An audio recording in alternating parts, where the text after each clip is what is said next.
She grabbed the microphone during the champagne toast, tapped it twice with one manicured nail, smiled at the room full of 200 people in their summer linen and pearls, and said she wanted to be honest, that she had always planned on having 2 daughters, that one of them had been everything she ever dreamed of, and that the other one had been her biggest regret. Then she looked straight at me. The string quartet in the corner of the Forsyth Park garden stopped mid-note. I could hear the fountain. I could hear the mockingbird that had been singing somewhere in the live oaks since the ceremony started. I could hear my own heartbeat in my ears, slow and strange, like it was happening to someone else. My grandmother Bertie set down her champagne flute on the linen tablecloth, gently, the way she set everything down, without sound. She looked at my mother for a long moment. Then she pushed back her chair, stood up with her spine perfectly straight the way it always was, and walked out of the garden without saying a single word to anyone. She came back 7 minutes later with an envelope in her hand. This happened to me. My name is Willa Ashford Clement. I am 31 years old, and 4 months ago my mother tried to erase me in front of everyone I have ever known. What none of us understood yet was that my grandmother had been watching for 20 years and had already written the ending to this story before the first dance ever played.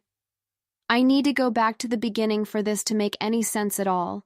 Not the pretty beginning, not the version my mother tells at her garden club, but the actual one. The one that smells like red Georgia clay after summer rain, and sounds like the ceiling fan in my grandmother Bertie's kitchen, turning slow circles over a pot of she-crab soup. I grew up in Savannah, the real Savannah, not the one on the postcards with the women in big hats standing in front of Mercer House. I mean the Savannah of backyard heat and Spanish moss and families with enough history to fill a library and enough secrets to fill a second one.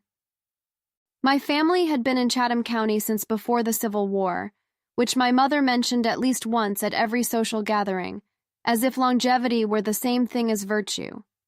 My mother's name is Clement Ashford, née Beaumont. She was raised in a colonial revival on Gaston Street, came out as a debutante at the Cotillion in 1987, married my father Harlan Ashford 3 years later, and spent the next 3 decades becoming exactly the woman she had decided to become at the age of 16. Linen suits in the summer, navy in the fall, a standing appointment at a salon on Bull Street every other Friday. 2 daughters, 6 years apart, like bookends on a shelf she had already imagined. My sister Lottie is the older one. I need to be honest about Lottie before I say anything else, because this story is not really about Lottie. She is not the villain here. Lottie is someone who has spent her entire life doing exactly what my mother expected and finding genuine happiness in it, which is a combination I have never quite been able to figure out. She married Beau Whitfield last June, the son of a real estate family from Beaufort, which my mother announced to her garden club before the engagement was officially official. The wedding was at a private estate in the Ardsley Park neighborhood, the old Callaway property on Washington Avenue with its boxwood parterre and its 100-year-old magnolias, the kind of place that requires a membership or a very specific last name to get inside. It was beautiful. I want to say that plainly. The garden was beautiful, and Lottie was beautiful in her grandmother's altered dress, and the June evening was thick and golden, the way Savannah evenings get in early summer when the jasmine is still blooming and the light falls sideways through the Spanish moss. I was her maid of honor. I had spent 11 months planning the pieces of this wedding that my mother did not want to handle herself, which turned out to be most of the logistical pieces: the caterer coordination, the rental company, the florist delivery schedules, the seating chart for 200 people, the accommodation block at the Bryce Hotel for out-of-town guests, the day of timeline that I had reformatted 6 times because my mother kept adding things to the program. I am a forensic accountant. I specialize in small business audit reconstruction, which means that my entire professional life is built around finding the precise moment where something went wrong in a set of books and tracing it backwards to its source.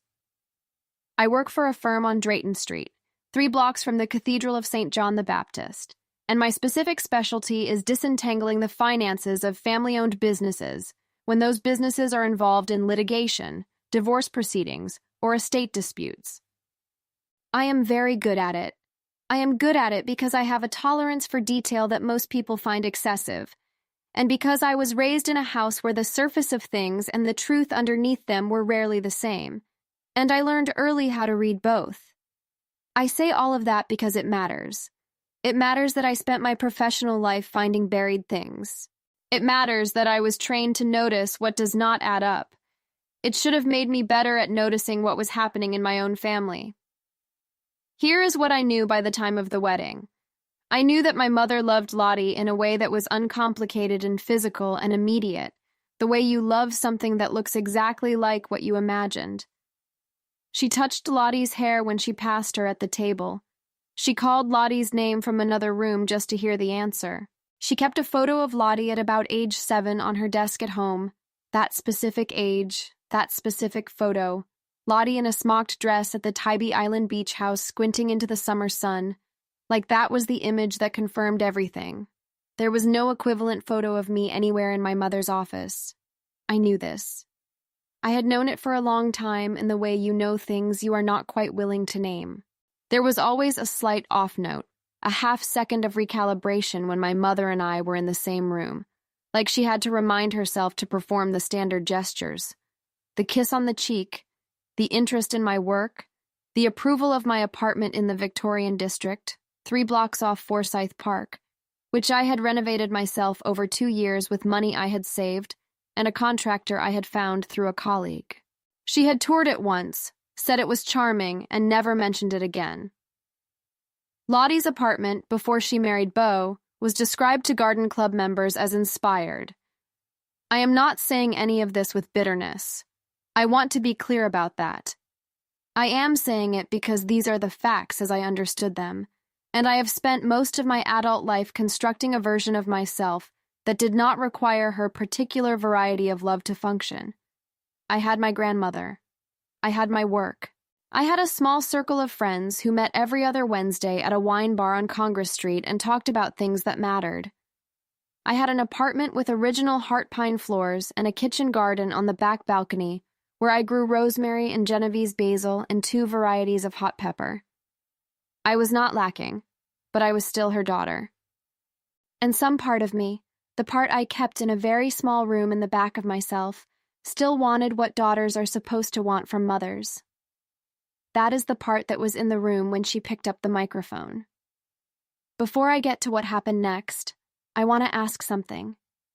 If you have ever been in a room where a parent did something that changed the furniture of your life permanently, where you felt the floor actually shift under your chair, where you understood in real time that a version of the story you had been telling yourself was simply not true, if that has happened to you, tell me in the comments. Tell me where you were and what they said. I read every single one. Now let me tell you about my grandmother Bertie.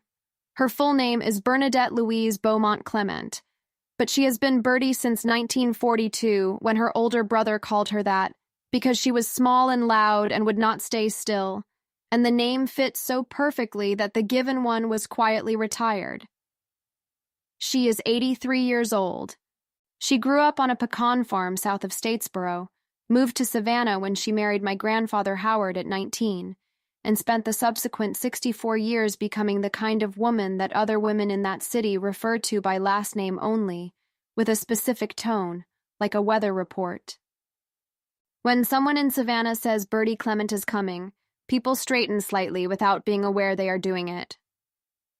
She lives on Abercorn Street in the house she and Howard bought in 1961, a federal-style 2-story with a wisteria vine on the south wall that has been there since before she moved in. Her kitchen smells like beeswax and coffee and something floral I have never been able to identify, and she keeps a tin of Bird's cookies on the counter even though she has not eaten a cookie herself in at least a decade. It is there for other people. That is a very Birdie thing. She used to have a ceramic rooster on the kitchen windowsill, a red one with a gold comb made in Portugal, which she had bought in 1974 at an import shop on River Street that closed decades ago. My grandfather called it the ugliest thing in Georgia. She kept it there for 40 years anyway. When Howard died, she moved it to the center of the windowsill. I spent more time in Bertie's house than in my own growing up. This was not hidden.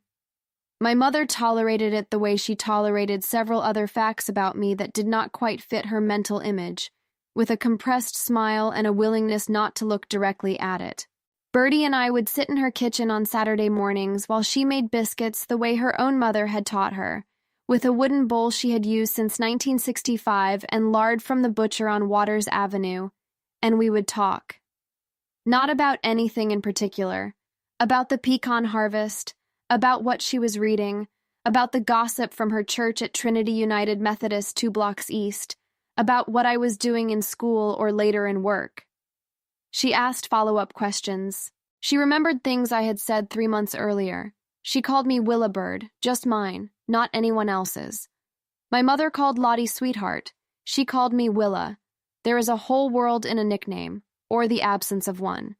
By the time Lottie's wedding came around, I had spent 11 months in close operational contact with my mother, which is more contact than we usually had, and more than was probably healthy for either of us.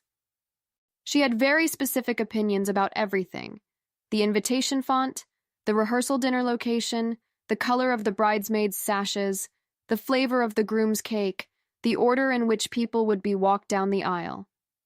I managed these opinions the way I manage a set of disputed books at work. I documented everything, kept my own records, stayed calm when the numbers didn't add up, and trusted that eventually the real picture would be visible if I just kept organizing the information. What I did not manage was the seating chart for the toasts. My mother had asked 2 weeks before the wedding whether she could say something during the champagne toast. She said she wanted to share something she had been keeping in her heart. I said, of course. I adjusted the program. I moved the toast order and gave her a spot between the best man and Beau's father. I did not ask her what she was planning to say. It did not occur to me to ask. She was the mother of the bride. What could she possibly say that would require preview? I am a forensic accountant. I find things other people buried. And I did not think to audit my own mother's toast. That is the thing about being inside a story. You cannot see its shape while you are living in it. The morning of the wedding was the kind of June morning that makes you understand why people wrote poems about this part of the world. The heat had not yet built by 8 o'clock, and there was a sweetness in the air from the tea olive hedges on the property that I have never smelled anywhere else in my life. A sweetness that is almost edible, like something between gardenia and vanilla and green-growing things. The light was the specific pale gold of early summer in the Low Country, coming sideways through the live oaks and making everything look like it was made of something more precious than it actually was. I was there by 7:30 to check the vendor arrivals.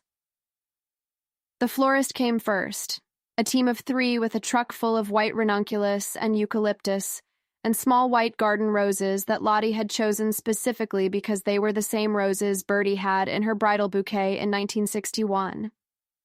The caterer followed, and I walked the kitchen setup with the head chef, a man named Darnell who had been catering Savannah events for 20 years and who operated with a precision I genuinely respected. The rental company had set the tables the day before, round tables with ivory linens, gold charger plates, tall centerpieces with the garden roses and trailing greenery. The string quartet arrived at 9 and set up under the far magnolia. Everything was correct. I had a binder. I had a timeline. I had backup contacts for every vendor. I had done my job, which is the thing I know how to do when everything else feels like it is held together with something too thin. Lottie cried when she saw the garden fully set. She hugged me and said she could not have done any of this without me. I said that was what sisters were for. I meant it. That is the complicated thing. I meant it completely. My mother arrived at 10.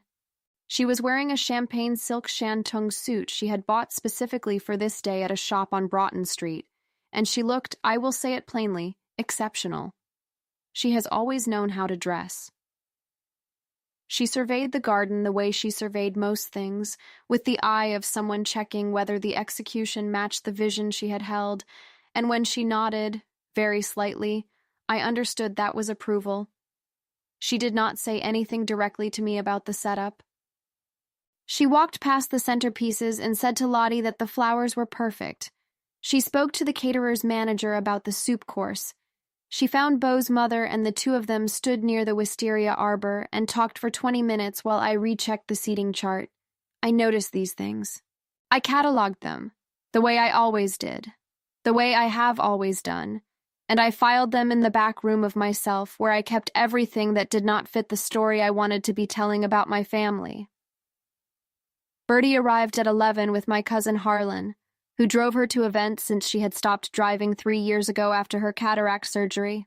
Harlan is 26 and plays guitar in a band that performs at the Wormhole on Jefferson Street every other Friday, and does electrical work during the week, and he is one of my favorite people. He held Bertie's arm as they came through the garden gate, and she was wearing a pale blue dress she had sewn herself because, as she explained to me once, there was no point paying what stores charge for something you could make better. She found me immediately. She walked straight to where I was standing near the caterer's station and took both my hands and looked at my face in the specific way she had, like she was reading something there. She said, "Willibird, you did a beautiful thing here." I said the garden did most of the work. She said, "Gardens don't send 17 emails in one day to keep a florist and a caterer from double booking the same service entrance time." She had been paying attention. She always paid attention. She squeezed my hands once, hard, and then Harlan walked her to her seat at the family table, front left, and she sat down and adjusted her gloves and looked out at the garden with an expression I know well. It is the expression she wears when she is thinking something significant and has decided to wait for the correct moment to say it. I did not know then what she had in her car. I did not know she had driven with Harlan to her house on Abercorn Street the night before and unlocked the drawer in the secretary desk in her front parlor and taken out something she had put there 3 years ago and brought it, inside an ivory envelope, in her small leather handbag, because something she had heard 2 weeks before had told her this was the day to use it. I am going to tell you what she heard, but first I need to finish building the afternoon so you understand what happened in it. The ceremony was at 4. An Episcopal priest named Father Devereaux, who had been at Christ Church for 30 years and who had baptized both me and Lottie, and who had a voice like a cello and a complete absence of fussiness. He knew Lottie and Beau's names. He had talked to them 3 times before the ceremony. When he spoke, it sounded like he meant it, which is rarer than it should be in those rooms. Lottie was radiant. I am not using that word the way people use it as a placeholder. I mean, she was actually lit from somewhere inside, the way some people are on the best day of their life when they have the thing they wanted and they know they have it. Beau cried when she walked down the aisle. My father, Harlan Sr., who was a quiet man in the specific way that men who are married to loud personalities learn to become quiet, wiped his eyes with the pocket square I had reminded him to put in his jacket that morning. My mother watched the ceremony with the expression of a woman who has produced something she is proud of. I stood at the altar as maid of honor and held Lottie's bouquet and watched my sister get married, and I felt actual joy, the uncomplicated kind. And I am telling you this because I want you to understand the specific cruelty of what happened 90 minutes later. 90 minutes later, during the champagne toast, my mother picked up the microphone. She said she wanted to be honest. I told you what came next. The 2 daughters. The plan. One of them a dream, one of them a regret. She looked at me when she said it. There was no ambiguity. There were 2 daughters in the room, and she was looking at one of them, and it was not Lottie. But that wasn't even the worst part. The worst part was what came before it. What none of us in that garden knew was that she had spent 20 years saying this quietly, in rooms I was not in, to people who then had to decide what to do with what they knew. The garden club, her book group, her oldest friend from the cotillion. Small, specific, verbal versions of the same sentence. that she had not planned on a second child, that it had complicated her marriage in ways she never fully recovered from, that Willa was bright enough but had never quite understood what their family was, that she had tried. I know this because Bertie told me, after, and because Bertie had her own sources, because in a city like Savannah, in a community that small and that long-rooted, the right grandmother knows everything eventually. Bertie had known for 3 years. She had kept it because she was waiting to understand what to do with it. And 2 weeks before the wedding, one of my mother's garden club friends, a woman named Susan Alton, who had a conscience that had been bothering her since the conversation 5 years prior, called Bertie on the phone and told her what my mother had said at a luncheon at the old pink house in 2019. Bertie listened. She said, "Thank you, Susan." She hung up. She went to her secretary desk in the front parlor. She unlocked the drawer, and she put an envelope in her small leather handbag. Now, in the garden, with the champagne still in the air and 200 people holding their breath, Bertie stood up. She did not speak.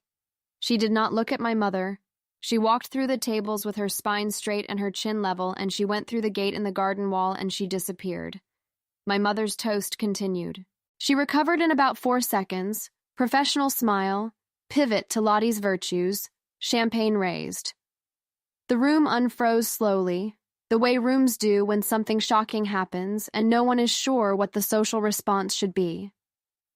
I heard someone near me exhale. I heard Beau's mother whisper something to Beau's aunt. I heard the mockingbird again. I sat very still. I have had a great deal of practice at this, at making my face do the appropriate thing while my interior does something completely different. Forensic accounting teaches you to separate the presentation of information from the information itself. I sat with my champagne in my hand and my face in a neutral arrangement, and I thought about the red Georgian clay and the ceiling fan in Bertie's kitchen, and the fact that I had spent 11 months on this wedding, and that my mother had used 200 witnesses to say the things she had apparently been saying in private for 20 years. Lottie was looking at me. Her face was terrible to see. Not because she was cruel, but because she was not. She was looking at me with horror and grief, and that specific guilt of the beloved child who has just realized that being the beloved one comes with a cost she was never told about. I shook my head at her. Very slightly. Not now. We would have to talk, but not now. Bertie came back 7 minutes later. I know it was 7 minutes because I had been watching the clock on my phone under the table, counting, doing the thing I do when I need to stay grounded, which is measure something. She came back through the garden gate with an ivory envelope in her right hand, held the way she held things she considered important, at her side, fingers flat, not gripping. She walked to the family table. She did not sit down. She looked at my mother, who was still standing at the microphone, who had just finished her toast, who was accepting small smiles and shoulder touches from the women near her, who had decided that what had just happened was fine. Bertie said, in a voice pitched exactly to carry to the surrounding tables, but not to the entire garden, "Clement, I need you to sit down."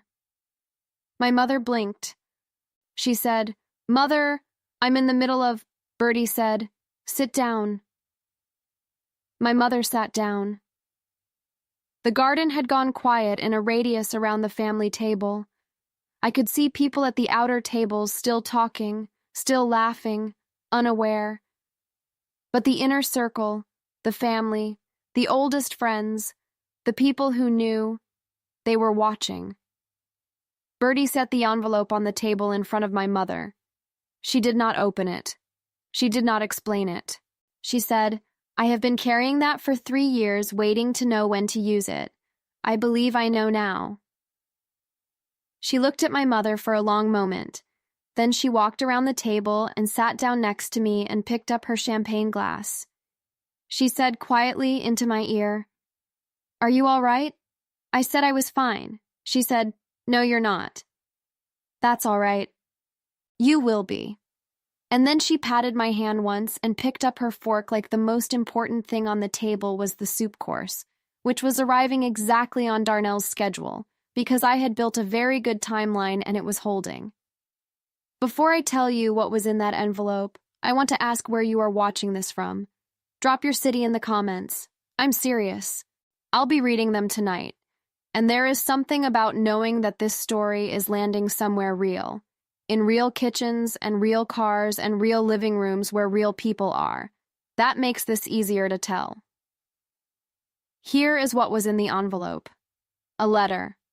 3 pages, handwritten on cream paper in Bertie's specific script, which is small and precise and slightly right-leaning. The hand of someone who learned to write in an era when penmanship was considered a reflection of character. Dated August 14th, 3 years prior. She had written it after a conversation she had overheard at a family dinner in 2021. Not all of it. A few sentences that came through a door that was not quite closed, the way sentences do when someone believes they are not being heard. My mother on the phone in the hallway off the dining room.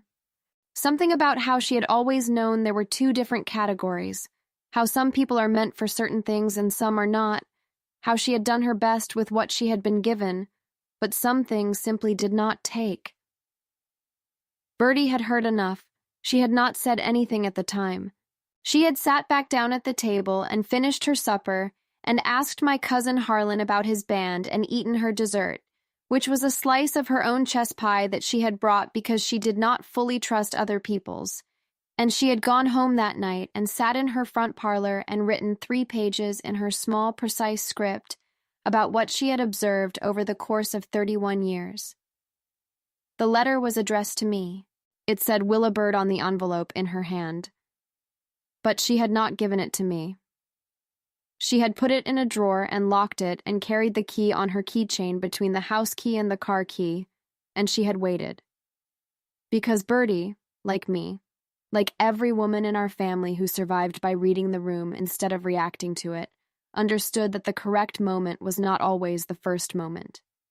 At the table, after the dinner service had cleared and the dancing had begun, and the garden was full of the warm noise of a party that had recovered itself the way parties do, Bertie found me standing near the jasmine hedge on the north wall, where I had gone to be slightly out of the main field of vision. She held out the envelope. She said, "This was always going to be yours. I just needed to be sure you had it on the right night." I said, "What is in it?" She said, "Everything I watched. Everything I understood. And one other thing. The one other thing was at the bottom of the 3rd page, after 3 pages of precise documented observation. It was a list of assets, my grandmother's assets, and next to each one, in a second column, a name. My name was next to everything that mattered. But here's the thing. That's not even the most interesting part. The most interesting part is that my mother already knew. Not about the letter, but about the intention. Bertie had told her, not in those words, but clearly enough, years earlier. She had said that the Abercorn Street house and the assets associated with Howard's estate and the investments she had managed herself since 1987 would be distributed according to her own assessment of need and character, and that she had been making that assessment for a long time and had already made her decisions. My mother had interpreted this as Bertie being difficult in the way old women were sometimes difficult. She had not interpreted it as a line drawn. She had not understood that Bertie had been watching her draw her own lines for 30 years and had simply been waiting to respond in the correct language. The language Bertie spoke was property and permanence, things you could hold and pass down and rely on, the Savannah equivalent of a verdict. I read the letter that night, after the reception, sitting on the floor of my apartment in the Victorian district with my shoes off and a glass of water and the overhead light in the kitchen because I could not make myself go sit in the dark. I read it straight through. Then I sat with it for a while. I want to tell you what it felt like to be seen, actually seen, on paper, in writing, by someone who had been paying attention for 31 years. I want to tell you, but I do not have the right words for it. I have very good words for most things. I do not have the words for that. I will try. It felt like someone had been keeping a record in the dark while you convinced yourself no one was watching, and then one day they handed you the record and said, I saw all of it, and here it is, and I want you to have it. That is what it felt like. The next morning I called Lottie. She picked up before the second ring. She had been crying, I could tell, and she said she was sorry. She said she did not know it was coming. She said she did not even understand how. I said, Lottie. She stopped. I said, I know you didn't know. I know. That's not the question. She was quiet. I said, the question is what we do with it now. She said, I want to fix it. I said, some things don't fix. They resolve. Those are different things. She said she loved me. I said I knew that. I said I loved her too, which was true, because Lottie is not the villain in this story, and she has never been the villain. She is a woman who was given a version of our mother's love that I was not given, and who spent her whole life inside that warmth without fully understanding that there was someone outside it. We talked for an hour. We cried some. We agreed that we needed time, and that time was okay. She asked if I would come to Sunday dinner at my mother's house in 2 weeks, and I said I would think about it. She said, Grandma Bertie told me to call you. I said, I figured. She said, she also said to tell you that the rooster is going in her will to you specifically, and she doesn't want any arguments about it. I laughed for the first time since the wedding. Real laughter, the kind that comes from somewhere lower than your chest. The red ceramic rooster from the import shop on River Street that Howard called the ugliest thing in Georgia. Mine. I said, tell her I will fight anyone who tries to take it. Now let me tell you about the confrontation, because you have been waiting for it and I have been building to it, and it happened exactly where it needed to happen. 2 weeks after the wedding, I went to Sunday dinner. My mother's house on Habersham Street is a Greek revival that she and my father bought in 1994, and that she has been refining ever since in the direction of a particular idea she holds about what a family home in this part of Savannah should look like. The kitchen is yellow. There are always flowers in the front room, usually something from the garden. The dining room has a break front my father's mother left them and a set of china that has been in my mother's family since the 1920s, and which my mother polishes herself and trusts to no one else. I arrived at 6. Lottie and Beau were already there. My father was in the kitchen with the fennel and pork tenderloin he made on special Sundays, which is one of the things he is quietly expert at when no one is watching. Bertie was not there. She had declined the invitation to Sunday dinner for reasons she communicated to my mother through a note that I understand was brief and direct. My mother was in the dining room adjusting the table when I came in. She looked up. She did a very precise thing with her face, a thing I had been watching her do my whole life, which was the micro-adjustment from whatever she was actually feeling to the presentation she had selected for the moment. She said, Willa. Glad you could make it. I sat down.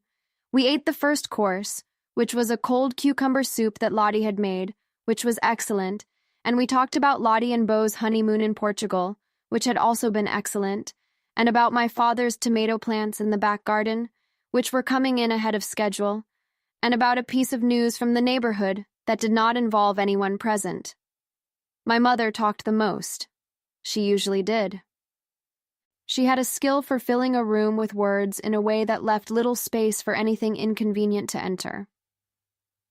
After the main course, in the pause before dessert, I set my fork down.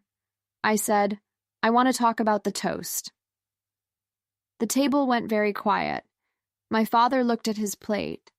Lottie looked at me. Beau looked at the tablecloth. My mother said, I think we should let things settle before. I said, I don't need them to settle. I need to understand something. She said, Willa, this isn't the time. I said, I have a question, one question, and I would like an answer. She waited. I said, did you mean it? She said, I said a number of things. I said, Did you mean the specific thing you said? The regret. There was a pause that was maybe 5 seconds and felt like something much longer. She said, I said I wanted to be honest. I said, I know what you said. I was in the room. I am asking if you meant it. She put down her own fork. She said, some things are complicated. I said, yes, they are. But that specific thing is not complicated. It's either true or it isn't. She said, Willa, I have given you everything. I said, I'm not asking about what you gave me. I'm asking about what you felt. Lottie made a small sound. My father cleared his throat.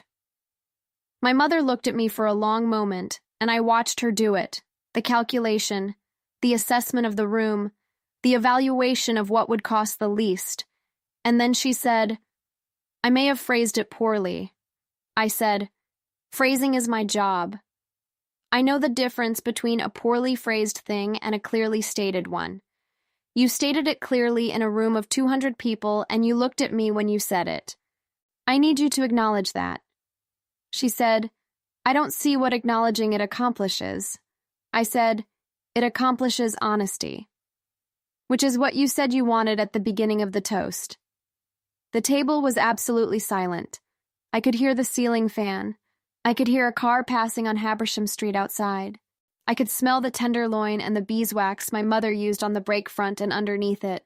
Faint but there, something like the cotton and powder and faint rose scent of Bertie's kitchen, which I understood was just memory, which is a kind of presence. I reached into my bag. I took out 3 pages of cream paper. I did not read them aloud. I set them on the table where she could see the handwriting. She recognized it immediately. I watched her recognize it, the particular stillness that came over her face. I said, Bertie wrote this 3 years ago. I read it last night before I came here. It is a complete document of what she observed over 31 years, including several conversations you had in rooms you did not think she could hear you in. I said, I'm not here to punish you. I'm here because I need you to understand that I know, not the version you've been managing. The actual thing. My mother's hands, which were on the table, contracted slightly. Not into fists, just a tightening. She was looking at the pages. I said, I don't need you to love me the way you love Lottie. I understand now that that is not something you can manufacture, and I have stopped wanting it. What I need is for you to stop performing it in a way that leaves room for what you did at the wedding. Because that cannot happen again. Not at a dinner, not at a graduation. Not at any event that involves both of us in the same room. She said quietly, and it was the quietest I had ever heard her. You don't know what it was like. I said, then tell me. Long pause. She said, when I found out I was pregnant with you, your father and I were in a very difficult period. The practice was struggling. There were things happening in our marriage that I had not resolved. You came at a moment when I had nothing left. I said, I know that was hard. She said, I tried. I said, I know you did. That is also true. Those 2 things can both be true. She looked at the letter. She did not touch it. She said, what is she going to do with everything? I said, she's going to do what she decided to do 3 years ago, which she has the complete right to do. My mother said nothing.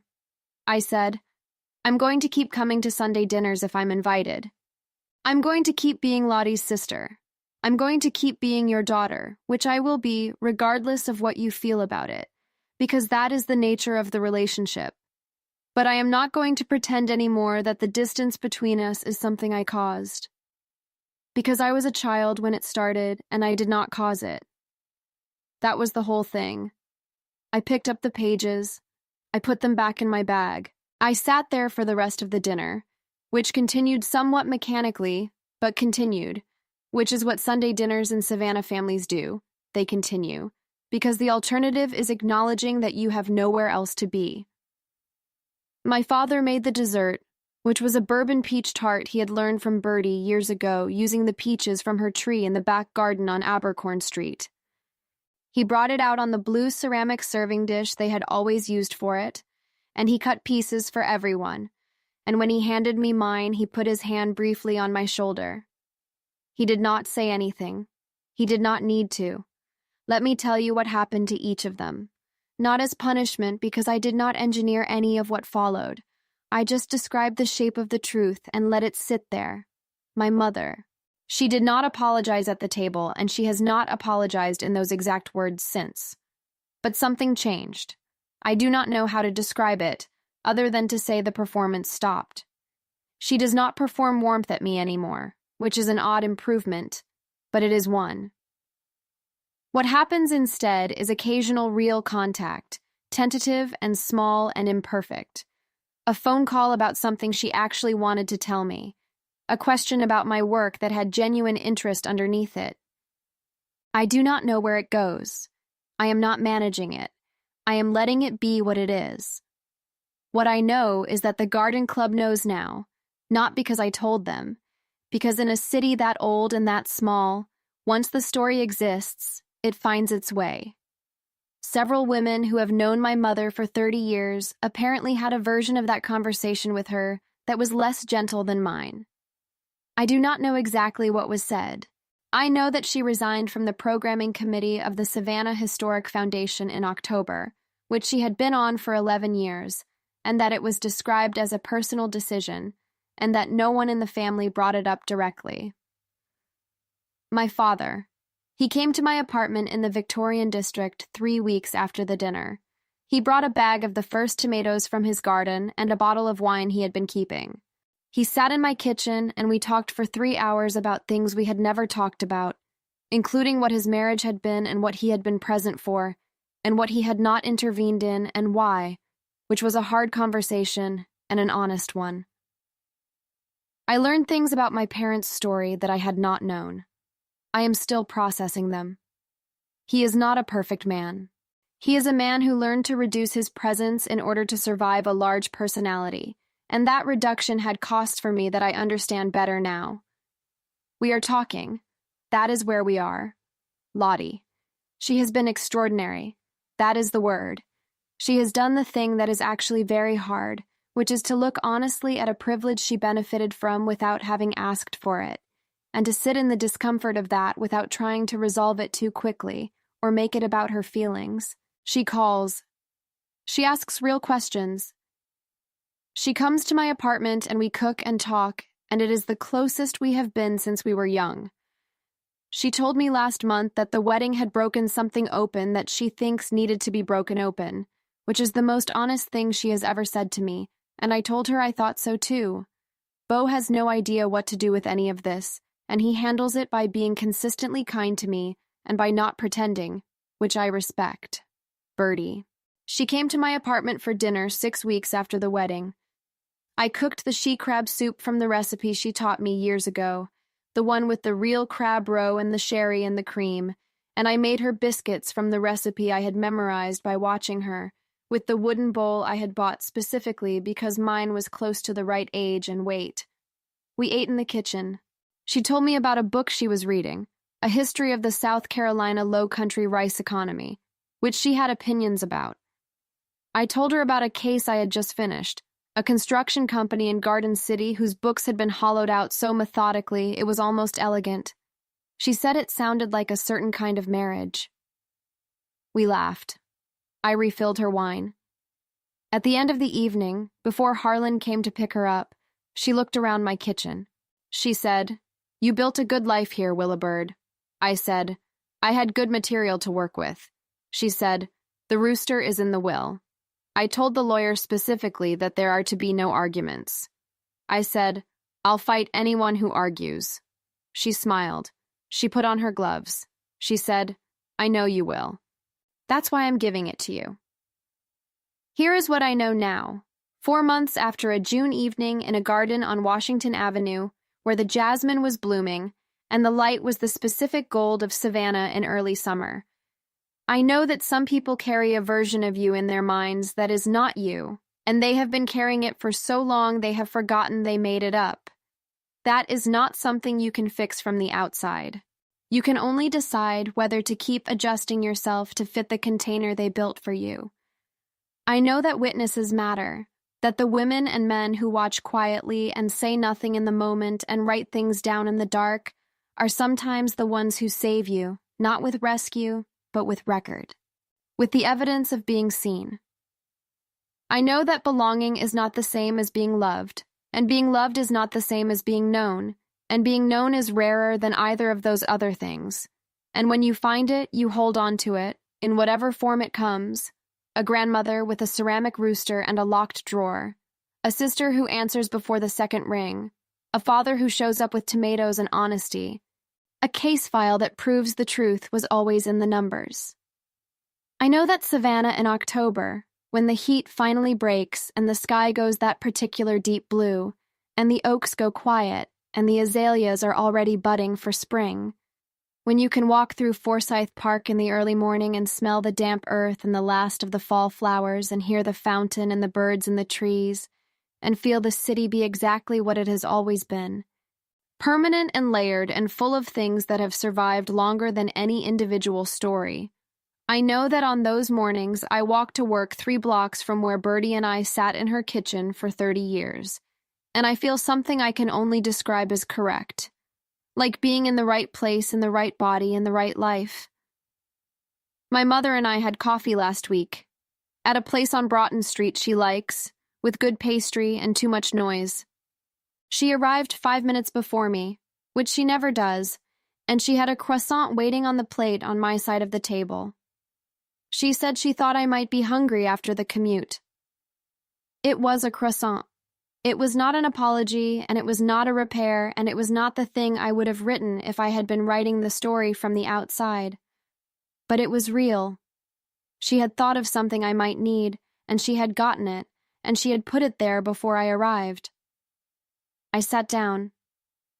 I said thank you. I ate the croissant.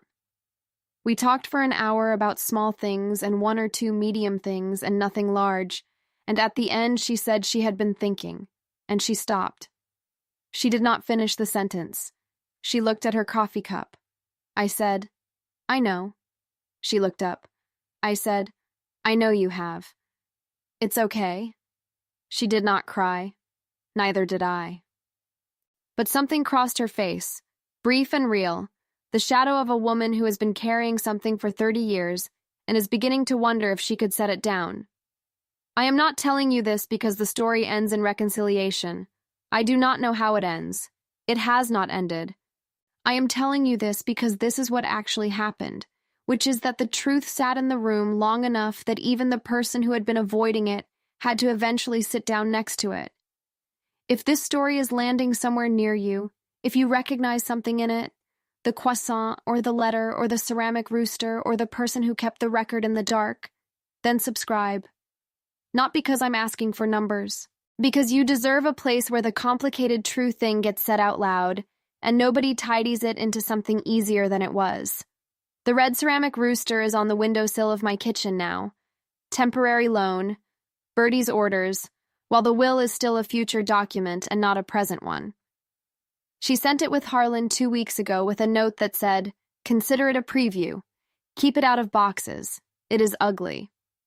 Howard was right about that. The comb is slightly crooked, and the glaze on one wing has a crack that has been there since long before I was born.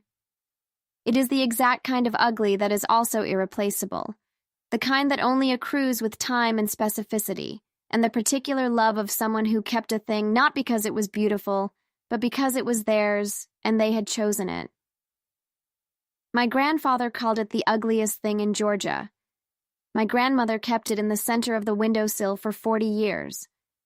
When I look at it in the morning, in the early light that comes sideways through my kitchen window in October, gold and low and particular to this city, this latitude, this specific hour, I think about what it means to hold on to something that someone else would throw away. About what it means to know its value when the room full of people cannot see it. I think about the champagne toast and the quiet that fell over the garden and my grandmother's spine and the 7 minutes and the ivory envelope and the 3 pages of cream paper and a woman who sat in her front parlor in 1961 and bought a red ceramic rooster at a shop on River Street because she liked it and did not require anyone's agreement. I think about what it means to come from that. Some mothers teach you how to be loved. Some mothers teach you something harder and more permanent. They teach you how to survive the absence of it, which turns out, if you survive it correctly, to be its own kind of education. And some grandmothers keep records in locked drawers and wait for the correct moment, because they understand something that takes most people their whole lives to learn, which is that truth does not require volume. It only requires patience and the right night. I have my grandmother's patience. I have the rooster. I am 31 years old, and I know exactly where I am.